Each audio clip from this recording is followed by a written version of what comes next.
es la modificación que pueda tener un paciente en esos factores que son modificables y que están al alcance del paciente.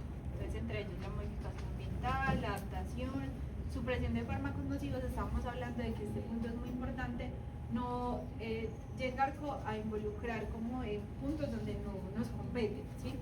Por ejemplo, si el paciente está en un tratamiento con antidepresivos y ese antidepresivo probablemente es lo que le está generando el ojo seco, pues obviamente va a ser mucho mejor que el paciente tenga ojo seco que depresión. Entonces, nosotros no podemos decirle al paciente, no, tiene que suspender las pastillas, no, obviamente no. Ahí volvemos a lo mismo, es esa relación que yo tengo con los otros profesionales, ¿sí? Si está a mi alcance hablar con ese profesional que está prescribiendo ese tratamiento, pues qué otras opciones podemos darle, o desde la optometría qué podríamos hacer para mejorar esa parte del ojo seco, ¿cierto? Y otra cosa importantísima que va a aplicar en todos los casos, sea que haya o no afectación como de ese borde palpebral, que es como normalmente donde se recomienda la higiene palpebral, es muy importante que la superficie esté limpia para que cualquier tratamiento funcione. Entonces, no es solamente como en los casos de blefaritis, que por lo general es donde uno dice, no, más importante la higiene. En todos los casos, inclusive en una conjuntivitis alérgica, en una conjuntivitis bacteriana, la higiene es importantísima para que el medicamento funcione. Profe, ¿no cómo puede, pues como aconsejar al paciente que se haga la limpieza cuando tiene conjuntivitis bacteriana? ¿Cómo así? ¿Con agua solamente o con solución salina? ¿O se deja? Con ninguna de las dos. ¿O se deja así? No. Para eso existen productos que son de limpieza palpebral. El spray. Exacto. Ah, con el de la blefaritis. Sí. Ah, ok. O compañías que son para la limpieza de los partos. Bueno, ya en la fase número 2 empezamos a hablar de lubricantes. Miren que la primera fase ni siquiera estábamos hablando de lubricantes, ¿sí? La primera fase es como más de adaptación en el paciente, de enseñar al paciente y de modificar eso que el paciente puede hacer. Ya en la fase 2 hablamos de los lubricantes, ¿sí? Y aquí pueden ser cualquier lubricante, ya sea en gel, ya sea en ungüento, o ya si hay una inflamación muy severa, pues entonces también necesitamos incluir corticoide, ciclosporina en algunos casos, tetraciclinas cuando hay combinación de algunas infecciones que están generando también ojo seco, y en casos ya muchísimo más severos, la oclusión del punto lagrimal, ¿sí? Pero obviamente esto ya es parte quirúrgica, o sea que si llegamos a ese punto, volvemos a lo mismo, la remisión es el paso. En la fase 3, todo lo anterior más el suero autólogo, que acuérdense que del suero autólogo ya hemos hablado varias cositas, que pues en un ideal de tratamiento el suero autólogo es como el principal tratamiento que va a generar más eficacia en lo que yo busco. Sin embargo, pues ahí está el tema con el INVIMA y todo eso, pues que todavía estamos un poquito restringidos, pero es uno de esos pasos que nosotros podríamos tener. Y lentes de contacto terapéuticos. Un lente de contacto terapéutico, ¿qué es? ¿Cómo funciona? ¿O ustedes qué han escuchado de eso? El famoso lente escleral. No. No tengo entendido, lo que hace es como que preserva más la lágrima, algo así. O también para cuando tienen desepitelización, colocan el lente de contacto para que se pueda revitalizar más fácil. El lente de contacto aquí funciona es como un vendaje, ¿sí? Entonces, cuando tenemos alteración del epitelio corneal, más que todo, donde hay una exposición de un epitelio muy extensa, dejarlo digamos que al aire libre no es tan chévere, ¿sí? Porque tengo más riesgo de infección, tengo más riesgo de otras cosas. En cambio, si yo le hago un vendaje con lente de contacto, al mismo tiempo que aplico el resto de medicamentos, eso va a permitir que funcione como una terapia para esa superficie y que se revitalice mucho más sencillo, mucho más fácil. ¿Ustedes cómo prescribirían un lente de contacto terapéutico? O sea, viene el paciente y vimos que tiene una lesión grande en el epitelio corneal y ustedes deciden que es importante tener un lente de contacto terapéutico. ¿Al qué? Un lente blanco con la mejor permeabilidad, un material que sea muy, no sé, el mejor material. Se conserve más el agua, contenido acuoso, que permita más el paso del oxígeno. Listo, sí, está bien, porque estamos hablando pues como de lo que va a permitir el lente en el ojo, sí. Si el paciente tiene fórmula, pues con la fórmula. Pero a lo que me refiero es listo, ¿cuánto tiempo se lo van a dejar? ¿Cuáles son las indicaciones No. que le van a dar a ese paciente? Utilizarlo 8 horas y ya. Mantener bien lubricado, Sí. lubricación constante, La porque me imagino que hay higiene, más. limpio. Normalmente cuando nosotros estamos hablando de lentes de contacto terapéuticos, el paciente no manipula el lente, es decir, el lente no se retira de la Se le pone, superficie sí. hasta el nuevo control, ¿sí? Entonces, por ejemplo, el paciente vino hoy, mi control yo lo voy a determinar en 2 días. En 2 días el paciente no se va a quitar ese lente de contacto. O sea, que el paciente Duerme con él, hace todo con él. Una pregunta, en caso de que nosotros vayamos a... Es un lente de contacto blando, no rígido. No, blando le molesta más. O también hay que tratar a la vez. Como se supone que el rígido tiene mejor permeabilidad que el blando. Yo que Sí, soy... pero si hay desepitelización tiene que ser blando, que es Pero menos entonces ahí ya es como sintomatológico. el tema de cuál es mi decisión a la hora de utilizar un lente de contacto terapéutico, ¿sí? Porque la mayoría de veces que nosotros utilizamos ese tipo de lentes es porque hay una lesión sobre la córnea, sobre el epitelio corneal. Y lo que yo busco es como cubrir esa lesión para evitar que factores externos hagan que esa lesión sea más grande, que empeore o otras cosas, ¿cierto? ¿Será que la pregunta Sí. Son lentes blandos, porque el duro, si tiene una afectación, el duro lo que hace es más frotar y entonces la van a Sí, firmar yo más. sé, pero es que como se supone que el lente de contacto rígido más permeable tiene mejor permeabilidad, entonces ¿cómo es que En realidad ahí no es más, importa, porque el más lente se rosa. coloca y de igual manera el Pues paciente creo que tiene no sé, que no seguir sé. utilizando el lubricante que va a revitalizar. O sea, solamente el hecho de colocar el lente no significa que ya con eso el paciente se va a curar. Hay que seguir con el tratamiento en gota, pero lo único que va a hacer ese lente es como proteger esa superficie. Pues si se quiere hacer así, sí, pero normalmente uno coloca el lente en el consultorio, se indica al paciente que debe aplicar el lubricante sobre ese lente. Normalmente cuando las lesiones son grandes, pues el tiempo de uso la duración del tratamiento tiende a ser muy corto, pero con más aplicaciones en el día. Y por eso el control se hace al día o a los 2 días de haber asistido por primera vez al consultorio. Cuando el paciente regresa, se retira el lente de contacto, se verifica cómo está la superficie. Por lo general, ya esa superficie está revitalizada. Entonces ya ese lente se desecha y ya se sigue con el tratamiento normal, que sea lubricante. Ahí sí ya podríamos incluir que corticoides, que antihistamínicos, todo eso.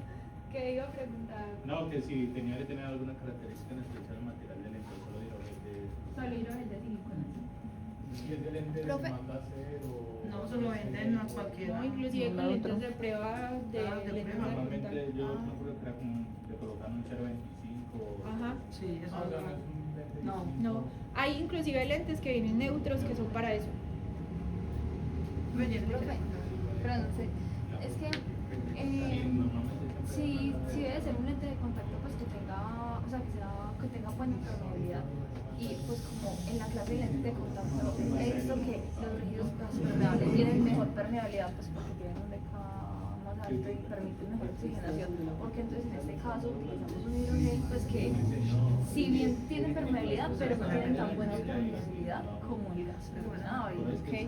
Sí, Y pero la aparte estamos intención, durmiendo con ellos, entonces ¿cómo es que hay...? pero a ver, no la hay intención del uso del lente no es manejarlo durante mucho tiempo, ¿sí? Ok. Entonces, primero, el vendaje que requiere que haya mayor cobertura sobre el ojo. Entonces, si comparamos diámetros de un lente blando y un lente rígido, el diámetro de un lente blando es mucho más grande que un lente rígido porque no cae sobre córnea, sino más sobre el limbo o inclusive sobre la Sí, esclerosis, ¿cierto? porque el lente de contacto produce más síntomas, más molestias, entonces el rígido. paciente no baja, que se saca. Sí. Sí, pues por sensibilidad también obviamente va a ser mucho más fastidioso para el paciente. Pero en realidad es la intención con la que yo estoy utilizando el lente. Porque un lente rígido, claro, tiene mayor paso de oxígeno a la córnea. Pero es cuando yo estoy hablando de pacientes que por lo general el uso de las gafas no les funciona. Entonces son lentes que tienen que utilizarlo por mucho tiempo durante el día y muchas horas seguidas, ¿sí? Entonces el lente rígido en esos casos es donde en el tiempo va a permitir mayor salud ocular. Pero en este caso, como es un lente que yo voy a utilizar unos días como máximo, pues la permeabilidad y la oxigenación es importante, pero no es el factor principal para yo elegirlo. ¿Sí me hice entender? Bueno. ¿Sí? Listo. Y ya la última fase serían corticoides tópicos en tratamientos prolongados y ya pues como soluciones terapéuticas quirúrgicas, que aquí volvemos a lo mismo, sería ya la parte de la remisión. ¿Por qué los corticoides tópicos en uso prolongado tienden a ser la última opción en este tratamiento? Primero inmunosuprimen, ajá. Entonces ese factor ayuda a que pues el paciente pueda empeorar su condición al estar inmunosuprimido, ¿sí? Pero otra cosa importantísima. Por los años que la corneal. Claro, si yo tengo una alteración en el epitelio corneal, un corticoide va a retrasar el proceso de cicatrización, ¿sí? Entonces al retrasar ese proceso, pues antes estoy empeorando la condición principal, que es esa lesión que hay en la córnea. Entonces por eso, cuando tengamos lesiones sobre córnea y sobre conjuntiva, si yo puedo tratar primero esa lesión y luego la inflamación, el orden, digamos, lógico sería ese, porque si no, voy a estar aplicando un medicamento que va a retrasar ese primer proceso, ¿sí? Listo. Entonces, ¿cuáles son esas características ideales en un lente, en un lubricante? Que no tenga preservantes. Ujú. Primero, que no tenga preservantes. Viscosidad. Ujú. Que tenga buena viscosidad. La tensión.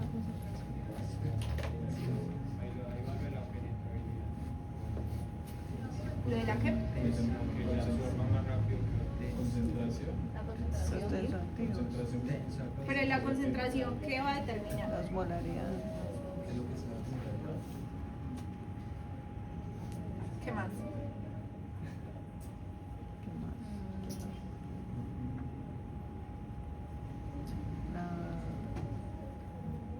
¿Cuál sería el lubricante ideal? El que sea igual a la lágrima, ¿cierto? Que tenga los componentes igualitos a la lágrima. pH. pH completo. Entonces, primero que tenga viscosidad, lo que estaba diciendo el compañero, que tenga un pH neutro, que sea hiposmolar, que sea libre de preservantes y que tenga buenos electrolitos.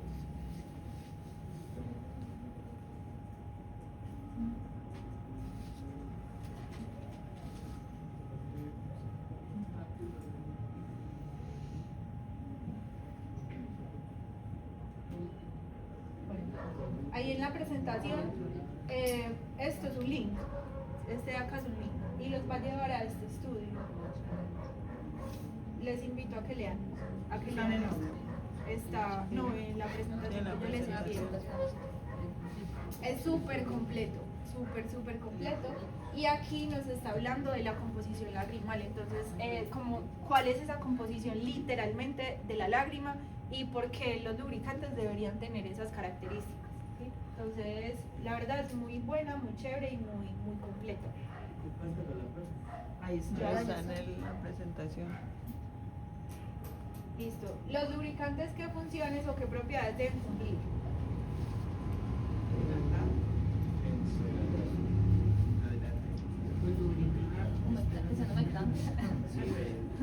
Primero, estériles, obviamente estériles, ¿cierto? Que no sean tóxicos, que sean mucoadhesivos y que humecten la superficie. Estas serían las propiedades principales de cualquier lubricante.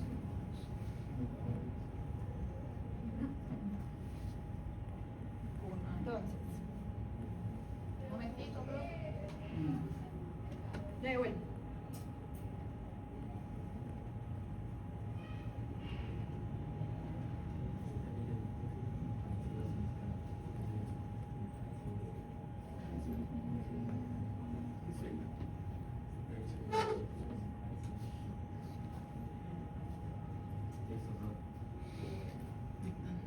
¿Ya?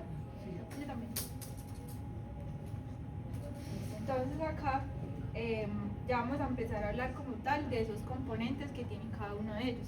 La primera es las soluciones salinas, que la característica principal es que es isoosmolar. ¿Qué significa isoosmolar? Igual a la osmolaridad lagrimal, ¿sí? Entonces, esta característica permite que al utilizar este tipo de soluciones, pues no estemos alterando nada en la superficie ocular, y por eso son las que utilizamos para hacer lavados oculares. No el agua directamente, sino soluciones salinas por la osmolaridad que manejan, ¿sí? Y la más utilizada es el suero fisiológico. En los hidrogeles ya estamos hablando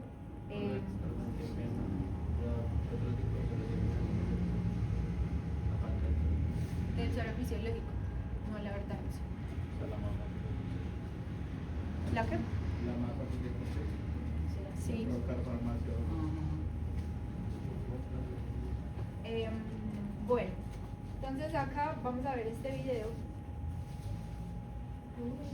Es fácil porque uso Clica. Así es como llevo el control de todas mis tareas. Empiezo vaciando.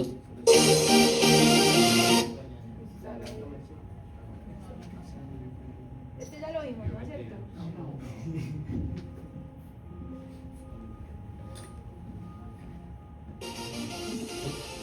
Los carbohidratos también son llamados Bueno, entonces les voy a presentar a estos porque quiero que revisemos cuál es esa diferencia entre los tipos de carbohidratos que pueden ser como presentados en diferentes soluciones oftálmicas, ¿sí? Y dependiendo de la cantidad de carbohidratos que hay en esa presentación, es también la composición a la que nos estamos enfrentando y las características que podemos ver en cada uno de esos medicamentos. Entonces, lo más básico es entender primero cómo es esto de los carbohidratos. ¿Esto? carbono, glúcidos o azúcares. Están formados principalmente de átomos de carbono, hidrógeno y oxígeno. Los carbohidratos son la principal fuente de energía química y de gran importancia para el metabolismo de los seres vivos. En pocas palabras, los carbohidratos es el combustible de nuestro cuerpo y los podemos encontrar principalmente en frutas, cereales, legumbres, pasta, pan, arroz, papa, maíz, entre otros. Los carbohidratos se pueden clasificar como monosacáridos, disacáridos y polisacáridos. Los monosacáridos son carbohidratos formados por una molécula de azúcar, tienen de 3 a 10 carbonos en su estructura. Los de mayor importancia son los que tienen 5 y 6 carbonos. Ejemplos de monosacáridos de 5 carbonos son la ribosa y desoxirribosa, que forman parte de los ácidos nucleicos, y de 6 carbonos tenemos a la glucosa, fructosa y galactosa. Los disacáridos resultan de la unión de dos monosacáridos. Los enlaces químicos que unen a las moléculas de azúcar se le llama enlace glucosídico. Ejemplos de disacáridos más comunes tenemos a la sacarosa o azúcar de caña, formada por glucosa y fructosa y es muy utilizada en la dieta humana. La lactosa o azúcar de la leche, formada por glucosa y galactosa. Los monosacáridos y disacáridos también se les llaman azúcares simples o carbohidratos simples y tienen las propiedades de ser sólidos, cristalinos, sabor dulce, de color blanco y solubles en agua. Los polisacáridos se forman por la unión de una gran cantidad de azúcares simples, sobre todo glucosa, ya sea en forma lineal o ramificada. Entre los polisacáridos más importantes tenemos al glucógeno, celulosa, almidón, quitina y los mucopolisacáridos. Los polisacáridos también se les llaman azúcares complejos o carbohidratos complejos. Tienen las propiedades de no tener sabor dulce. Algunos pueden ser insolubles en agua, pueden ser cristalinos, mantienen su aspecto sólido. El almidón en agua caliente forma una solución llamada engrudo. Entre las funciones más importantes de los carbohidratos tenemos principal fuente de energía química para los seres vivos. La glucosa y la fructosa son los monosacáridos más importantes utilizados como combustible. Se encuentran en los ácidos nucleicos. El almidón en plantas y el glucógeno en los animales son utilizados para almacenar energía. La celulosa es un polisacárido que sirve de soporte en las partes duras de las plantas. La quitina forma parte del exoesqueleto de los artrópodos y de los cartílagos. Buena hidratación de la ciencia. Muchas gracias por ver el video. Bueno, entonces, ahora sí, ya conociendo cómo funciona esto de los monosacáridos, disacáridos, polisacáridos, entonces Entonces lo vamos a ver ya directamente relacionado a la parte de la farmacéutica ocular, ¿sí? Entonces, cuando estamos hablando de hidrogeles monosacáridos y disacáridos en la parte de la farmacia ocular, encontramos estos de acá: el sorbitol, la dextrosa, manitol, eritrol, glicerina y trealosa. Normalmente estos no son como tal principios activos de un medicamento, sino que son los que acompañan esos principios activos por las características que tienen. ¿Cuáles características? Osmóticas, lubricantes y nutritivas. Entonces, esto permite que el medicamento principal pueda generar mayor como lubricación, Mayor impacto. ¿cómo les Mayor explico? adherencia. Esperen, yo cuadro mis ideas. ¿Mayor qué? Mayor adherencia. Sí. Hagan de cuenta que yo estoy teniendo un principio activo, ¿sí? Ese principio activo tiene como característica principal la aumentación de la superficie. Pero si yo a ese principio activo lo combino con este tipo de monosacáridos y disacáridos, pues ese principio activo va a ser mucho mejor porque va a tener mayor humectación, va a ser más osmótico, exacto, va a potenciar como ese... Exactamente, entonces va a ser mucho mejor en el tratamiento de ese paciente, ¿sí? Entonces por eso este tipo de monosacáridos y disacáridos no lo vamos a encontrar como principio activo del medicamento. O sea, ustedes no van a encontrar un medicamento que se llame manitrol, por ejemplo, no. Eso va a estar en esos excipientes de ese medicamento, ¿sí? Por ejemplo, en la carboximetilcelulosa, uno de sus excipientes es el sorbitol. ¿Por qué? Porque ese sorbitol lo que está haciendo es potenciar esa capacidad de la carboximetilcelulosa y también le está dando forma, le está dando sabor, le está dando coloración, que es esa... ¿De acá o de afuera? De pronto presionaron algo en el baño. Pero en el del baño solo funciona como ¡pref! Y ya está. Y eso está constante.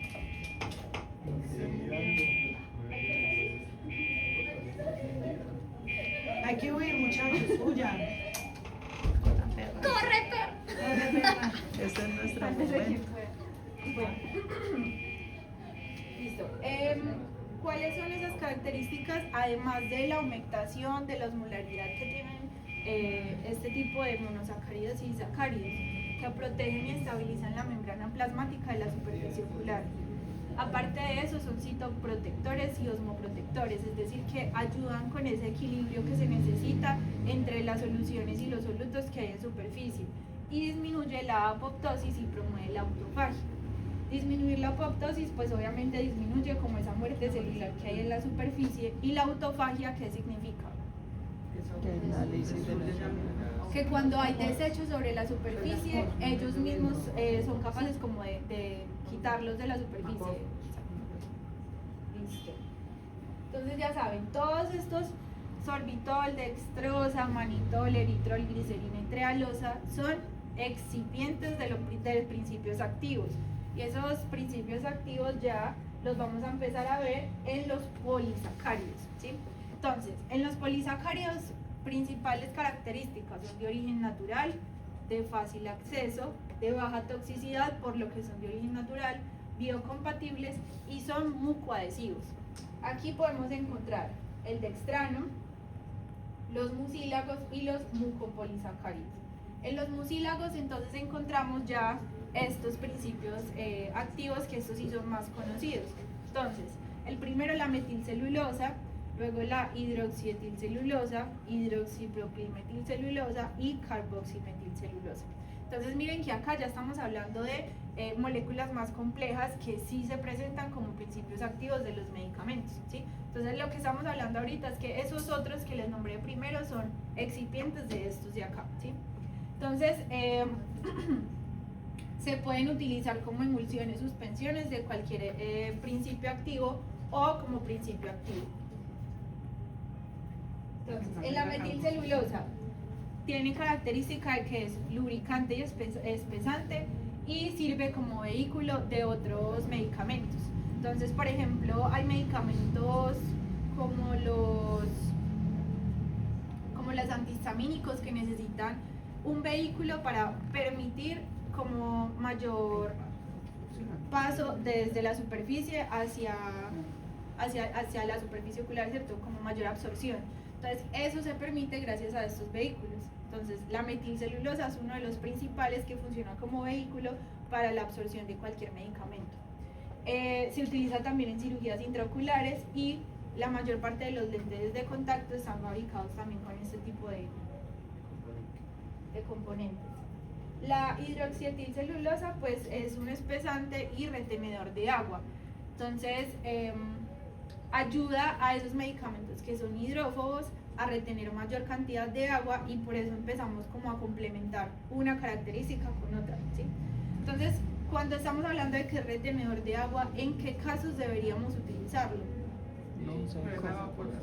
Cuando hay insuficiencias acuosas, cuando la lágrima no está produciendo suficiente agua, pues entonces que la retenga para mantener como esa humectabilidad y esa agua sólida. ¿Ah? No, evaporativa no, cuando hay deficiencias acuosas. Bueno, ustedes ven que acá en la presentación abajo yo les coloqué algunos países, ¿sí? Eso es porque en esos países es donde podemos encontrar esa composición como principio activo, ¿sí? En Colombia, por ejemplo, no encontramos a la hidroxietilcelulosa como un principio activo, sino como un excipiente, ¿sí? Entonces, en España sí la podríamos encontrar como principio activo. Apareció una dependencia del Salvador. Exacto. En el anterior, la metilcelulosa, tampoco acá en Colombia la encontramos como un principio activo, sino como un excipiente, como vehículo de otros medicamentos. También en Salvador sí lo pueden encontrar como un principio activo. Y ya la hidroxipropilmetilcelulosa y carboximetilcelulosa, pues esas sí las encontramos en Colombia como principios activos. ¿Cuáles son esas propiedades? Pues primero que es un viscoelástico y que esa viscosidad puede aumentar disminuyendo la temperatura. ¿Ustedes han escuchado algunos profesionales que le recomiendan a los pacientes que metan las gotas a la nevera? Sí. ¿Por qué creen que lo recomiendan así? Pues yo he escuchado que para que sea como, o sea, para reducir sintomatología, que sea como más refrescante. Eso es más efecto placebo sobre el paciente, Sí. ¿sí? Porque al tener una gota fría, pues obviamente genera más sensación sobre el ojo, exacto. Pero llevándolo a la parte molecular, disminuir la temperatura aumenta viscosidad. Entonces eso también puede de alguna manera beneficiar al paciente, ¿sí? Listo. Y la carboximetilcelulosa, miren que es la que tiene más propiedades. Es la que como que abarca más cosas de esas que estábamos hablando, de cuáles serían el ideal en un lubricante. Entonces, por eso este es uno de los medicamentos que más utilizamos, porque es de los que más tienen propiedades y características. Entonces, primero puede absorber gran cantidad de agua, tiene una viscosidad estable, pH neutro, es humectante, tiene bioadhesividad y estimula la migración epitelial, ¿sí? Entonces, miren que tiene muchas características súper importantes en cualquier lubricante. ¿Qué? Superficie ocular.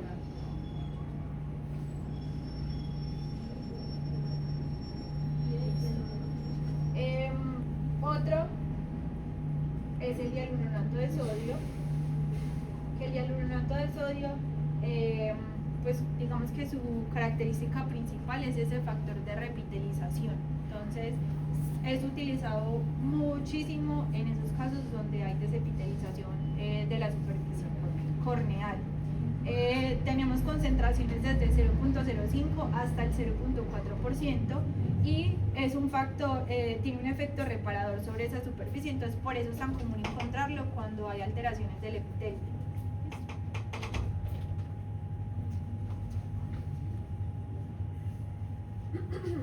Bueno, ya vamos a pasar a hablar sobre los polímeros sintéticos. Miren que ya pasamos de los vegetales, ¿cierto? De origen vegetal, ahora ya hablamos de polímeros sintéticos. ¿Esto qué significa? Pues que su origen es artificial, es en un laboratorio donde se fabrican tiene muy buena permanencia y muy buena humectabilidad. Aquí vamos a encontrar dos grandes grupos, los que son derivados del vinilo y los que son derivados del etilenglicol. Entonces, cuando estamos hablando de derivados del vinilo, es porque su principal como molécula es el vinilo, y alguna modificación pequeña en esa composición de la molécula es lo que va a permitir generar otros grupos, ¿sí? Entonces, si uno de los átomos de hidrógeno se sustituye, pues entonces vamos a generar otras moléculas, que pues ahí ya hablaríamos del grupo carboxílico, del grupo pilorridónico y del grupo, arriba es el grupo alcohol y abajo es el grupo carboxílico. Entonces, cuando hablamos del grupo carboxílico, alcohol, estamos hablando del principio activo alcohol polivinílico, ¿sí? Entonces, ¿cuál es la característica del alcohol polivinílico? Primero, que es de baja viscosidad, ¿sí?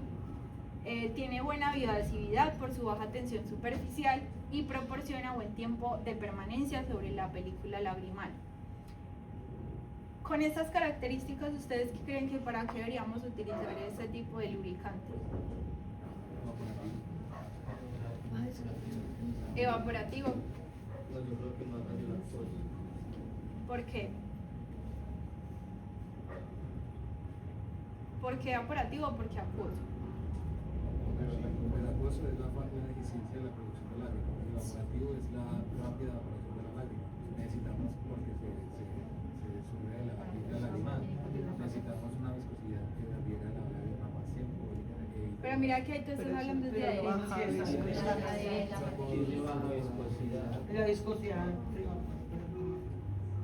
Este tipo de medicamentos son más utilizados cuando no hay adherencia de la lágrima. O sea, cuando toda la parte acuosa está bien, cuando hay una buena como cantidad de grasa sobre lágrima, pero no se está hiriendo esa lágrima sobre la superficie. Entonces es cuando hay deficiencias mucínicas, ¿sí?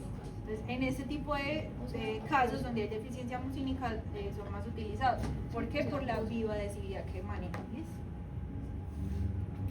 Bueno, en el grupo pirrolidónico tenemos a la polivinilpilorridona o povidona, ¿sí? Estos, ¿qué características tienen? Entonces, primero que podemos encontrarlas desde 0.5 hasta el 5%. Tienen poca viscosidad, reducen tensión superficial, aumenta permanencia y aumenta superficie. Entonces, básicamente van a tener características muy similares al alcohol. Por eso también es utilizado como en ese tipo de deficiencias mucínicas. Y en el grupo carboxílico tenemos al ácido poliacrílico o los carbómeros. Entonces acá tenemos concentraciones entre el 0.2 y el 0.3%. Es un buen retenedor de agua. Esta es una característica súper importante de este tipo de medicamentos, ¿sí? Aporta mayor viscosidad que los grupos anteriores. Mantiene baja la tensión superficial, tiene alta permanencia en la superficie y pueden causar visión borrosa. ¿Por qué causan visión borrosa? Porque son más viscosos y la presentación, acuérdense. En la presentación implica mucho si el paciente va a tener alteración o no de su agudeza visual. Entonces, en estos casos, el ácido poliacrílico, por ejemplo, lo encontramos en geles.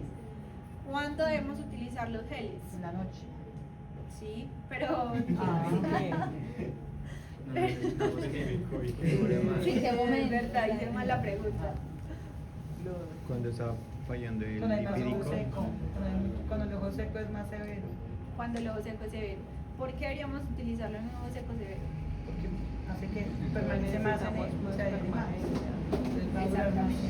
Entonces ahí es donde complementamos tratamiento de día con colirio y tratamiento de noche con gel.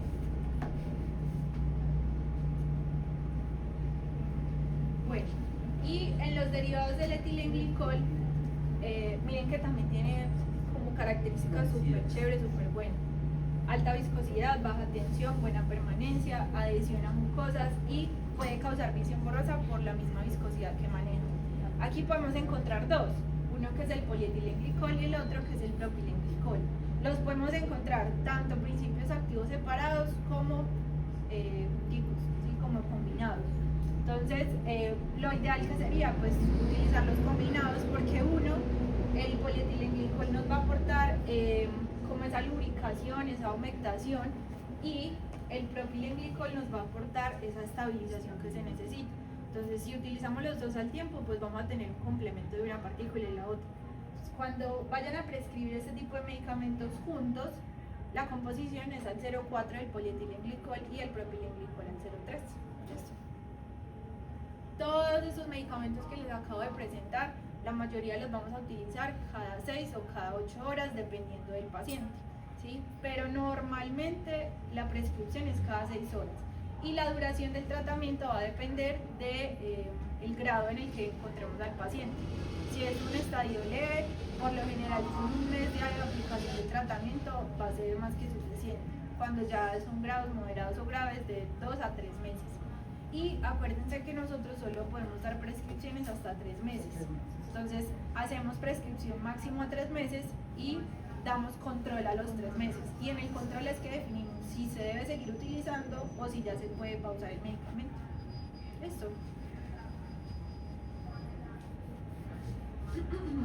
Bueno, y ya por último encontramos a los lípidos. En los lípidos están clasificados o están como recomendados para todos los ojos secos evaporativos.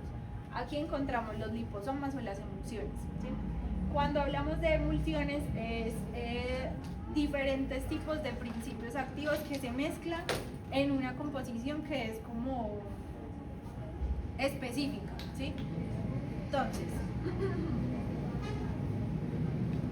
encontramos microemulsiones o nanoemulsiones dependiendo del tamaño que estemos recomendando. Es que, a ver, busquen por favor en sus celulares, en internet, lo que sea, una emulsión oftálmica.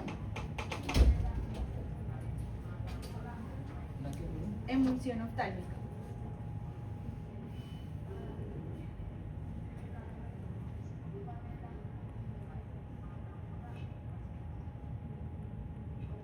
Pero que un nombre o qué. ¿Qué les aparece? Pues primero me aparecieron varias presentaciones, varias emulsiones. Ajá. Y qué es, qué tipo de emulsiones hay, y que hay 4 tipos de emulsiones en la farmacia. Aparecen básicamente como las presentaciones. Sí. Pero miren qué característica tienen las emulsiones que les están apareciendo ahí. Uy, por 8 millones de pesos. Aspecto ligeramente lechoso blanquecino. Miren que no es un principio activo, no es como que diga hialuronato de sodio, no dice hidroxipropilmetilcelulosa, no dice polietilenglicol, sino que es una mezcla de principios activos que generan el medicamento, ¿sí? Pero vale eso. Pues esos son más caros, pero 8 millones no. ¿Sí? Entonces, por eso acá yo no les presento esto como un principio, como un nombre específico, ¿no? Porque las emulsiones pueden ser muchas y pueden ser, y más bien, las encontramos dependiendo de la casa comercial. Entonces, por ejemplo, el más conocido en emulsiones lo tiene, no mentiras, el más conocido no, eso. Pues el primero que me salió fue Restasis. ¿El qué? Restasis, el primero que salió. ¿Y qué tiene? Restasis. ¿Qué tiene? ¿Qué componentes tiene? A ver. Y el más caro. Ciclosporina al 0,05%. Sí. Ya, pues dice solamente eso. Ok. Y que está carísimo. Pero no muestra. Ciclosporina 0.2.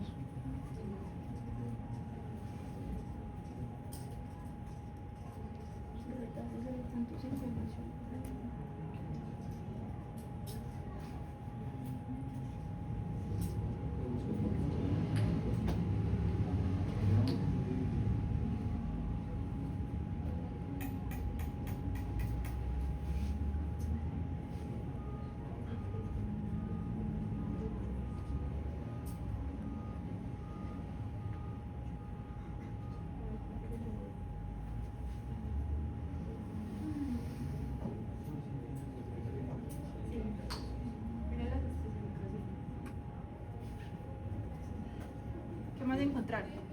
¿Qué otro encontraron?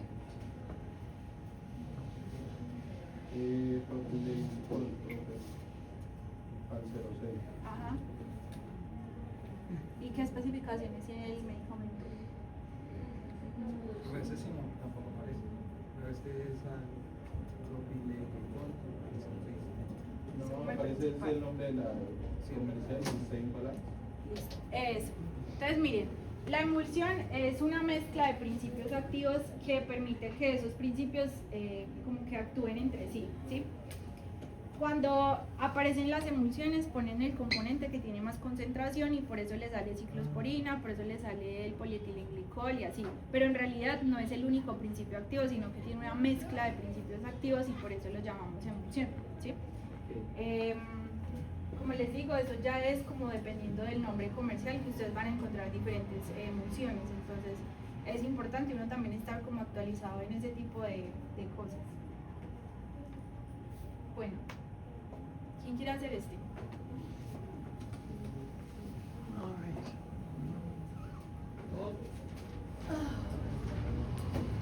Alcohol polivinílico menor viscosidad. El alcohol polivinílico No tenía mejor viscosidad. no tiene mejor adherencia, pero menor viscosidad. Alcohol Alta polivinílico viscosidad, alta viscosidad, baja tensión superficial. ¿Cuál? ¿Cuál? El polietil. Ese. El primero, propio. Este. ¿Qué? Sí. Acá. No, ese es el del polivinilo. No, ese es el polietil. No, menor. Acá. Ese mayor, baja tensión superficial. Dos. No, ahí. Acá. Trajo este medidor de agua, ácido poliacrílico. Menor viscosidad al polivinílico. Sí. Causa visión borrosa al polietilglicol.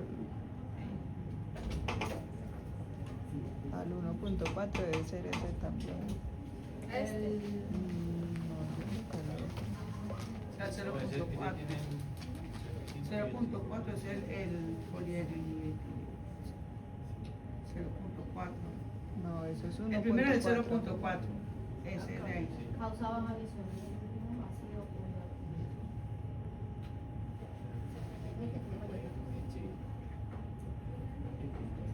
Buena permanencia en superficie ocular, la del polivinílico.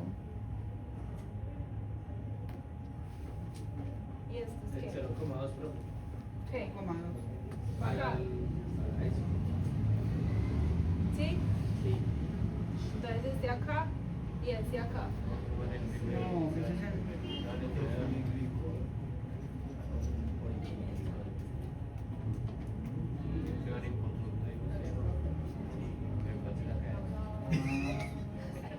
Ese está con el primero, profe, yo creo que quitar ese debe de quitar el primero, mayor viscosidad. Entonces, ¿cuál quinto? Quite mayor viscosidad. Quite mayor viscosidad y coloque ese arriba. Acá. Mayor viscosidad. Ese y ese otro arriba. ¿Así? No, yo creo que. Pero si el polietil No, también ese es- tiene mayor viscosidad, Por eso, por el pero lo quitaron lo mismo, mayor viscosidad. no, pues es ahí. No, creo que la mayor viscosidad va a ser el polietilenglicol. Es que sí, Entonces la visión borrosa Alta del ácido viscosidad, poliálico. Alta viscosidad. alta viscosidad en el polietil. Por eso alta viscosidad. Profe, quita el Pero mire que propilenglicol del polietilenglicol y pon el mayor Son viscosidad. juntos. Mire, Este lo quito. esos dos son Sí. juntos. Y con mayor viscosidad. No, Pero también entonces tiene eso mayor se lo viscosidad. no ese propilenglicol. Y acrílico. Esos dos son juntos. Esto acá. No, ese tiene que ir allá. Y el Pero es que 0,2 también va mayor viscosidad. y el 0,2 va en el ácido poliacrílico y el 1.4 en el polivinílico. Así, Ese propio glicol también es del otro. así, ponga eso y yo respondo.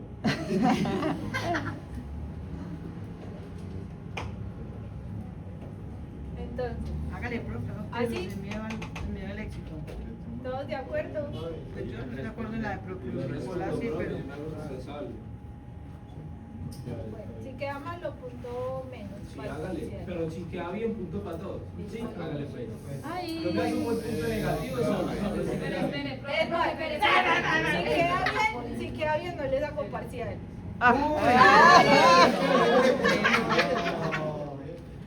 Quedó mal. Ay, sí ve que ¿Cuál estaba mal? Se lo dije. Con razón ya, me veis porque que no hago se parcial, uy, preocupa. no. Yo le dije que era Sí ya ve, en el que primero, se sí vaya el pro. Se lo dije que era ahí. No. Acuérdense No me hagas el punto malo a él, el punto bueno a mí, pues yo le dije que será ella y me lo quitó. ¿Me lo quitó o no me lo quitó? No se llama a hacer un parcial, no muchachos, Sí, ya no, que no estudiamos yo le para había dicho que ustedes. será ella y me lo quitó.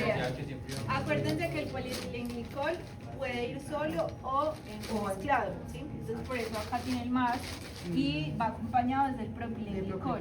Y si ustedes colocan esto acá, pues es porque de dos medicamentos diferentes o de dos principios activos diferentes. El 0,4 es del polietil y el 0,3 del propilenglicol. Listo.